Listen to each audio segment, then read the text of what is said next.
வாழ்க்கையில் இன்னும் நான் எல்லா குடும்பங்களை பார்க்கணும்னு இருக்கோ எனக்கே தெரியல. குட்டி கதை சொல்கிறாப்புல தமிழக முதலமைச்சர். என்ன இந்த மாதிரி ஒரு பெரியவர் வெயிலோட தாக்கத்தில் அப்படியே பார்த்துக்கிட்டு இருந்தார். அப்போ ஒரு சின்ன பையன் வந்து என்ன அப்படி பார்த்துட்டு இருக்கீங்க அப்படின்னு கேட்டதுக்கு வந்து உங்கள் அப்பாவை காணோம், அதான் ரொம்ப நேரமாக தேடிக்கிட்டு இருக்கேன் அப்படின்னு சொல்லி அந்த பெரியவர் சொன்னார். இது கதையில் அந்த பெரியவர் சொன்னதான். இப்படி எங்களுக்கும் நக்கல் பண்ண தெரியும், எங்களுக்கும் இது மாதிரி சர்காஸ்டிக்காக பேச தெரியும்னு சொல்கிறாரு. இந்த குட்டி கதை மாதிரியே இன்னொரு குட்டி கதை இருக்குது. அதை யாராவது சட்டசபையில் சொல்லிடுவாங்க அப்படின்னு நானே எதிர்பார்த்தேன். ஆனால் யாரும் சொல்லலை. அது என்ன கதைனா, ஒரு சின்ன பையன் அவனே கஷ்டப்பட்டு தயாரிப்பாளரை தேடி அவனே தொழில்நுட்பம் கற்றுக்கிட்டு ஒரு படத்தை எடுத்து அவனே நடிகரை பிடிச்சி எல்லாம் பண்ணி மேலே ஏறி வாரான்.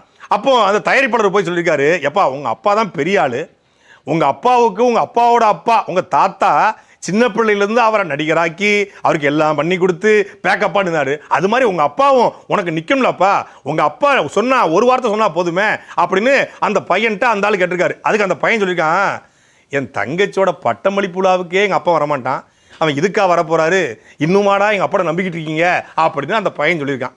இந்த கதை யாருக்கு புரிதோ இல்லையோ, இந்த ஒருதலை ராகத்தில் நம்ம டி ராஜேந்தர் வந்து ஒரு கதை சொல்லுவார். இது மாதிரி ஒரு வெள்ளை ரோஜாவை ஒரு கிளி வந்து லவ் பண்ணியிருக்கு. அந்த கிளி போய் காதலை சொல்லும்போது அந்த வெள்ளை ரோஜா சொல்லிச்சான், நீ எப்போ நான் வந்து சிகப்பாக மாறணும் அப்போ தான் உன்னை காதலிப்பேன்னு சொல்லியிருக்கு. அப்போ அந்த கிளி என்ன பண்ணியிருக்கு, தன்னுடைய அழகான அந்த அழகால் முள்ளை எடுத்து உடம்பெல்லாம் குத்திக்கிட்டு அந்த ரோஜாவை வந்து வெள்ளை ரோஜாவை சிகப்பாக மாற்றிருக்கு. இந்த கதை யாருக்கு புரியுமோ இல்லையோ, போனால் உனக்கு புரியும்னு சொல்லி ஒருதலை ராகத்தில் டிஆர் சொல்லுவார். இந்த கதை யாருக்கு புரியுதோ இல்லையோ, புரிய வேண்டியவங்களுக்கு புரியும். அதே போல் எதிர்கட்சிகள் வச்ச மிக முக்கியமான குற்றச்சாட்டு, பள்ளிக்கூடங்களில் ரீல்ஸ் போடுறாங்க. பள்ளி குழந்தைகள்கிட்ட இந்த போல் தாவேக்காவினர் ஆய்வுங்கிற பேரில் போய் விஜய் அவர்களுடைய புகைப்படத்தை வந்து வம்படியாக திணிக்கிறாங்க. பள்ளிக்கூடங்களில் தாவேக்காவுடைய அட்டகாசம் அதிகமாகிட்டு இருக்கு அப்படிங்கிற குற்றச்சாட்டு சமூக வலைதளங்களில் பொதுமக்கள்கிட்ட, ஆசிரியர் பெருமக்கள்கிட்ட, பெற்றோர்கள்ட்ட கொந்தளிப்பை ஏற்படுத்திக்குது. பல பெற்றோர்கள் கொந்தளிச்சு போயிருக்கான். என் பிள்ளைய நான் பள்ளிக்கூடத்துக்கு படிக்கத்தான் அனுப்புகிறேன், பாட்டு பாட அனுப்பலை. என் பிள்ளைய நான் பள்ளிக்கூடத்திற்கு வரலாறை தெரிந்து கொள்ள, அறிவியலை தெரிந்து கொள்ள, கணிதத்தை தெரிந்து கொள்ள, புவியியலை தெரிந்து கொள்ள, உலகத்தை தெரிந்து கொள்ள அனுப்புறேன் ஒழிய விஜயை தெரிந்து கொள்ள அனுப்பலை. அதை நான் வீட்டிலே டிவி போட்டு பார்த்து வச்சிருவேன்.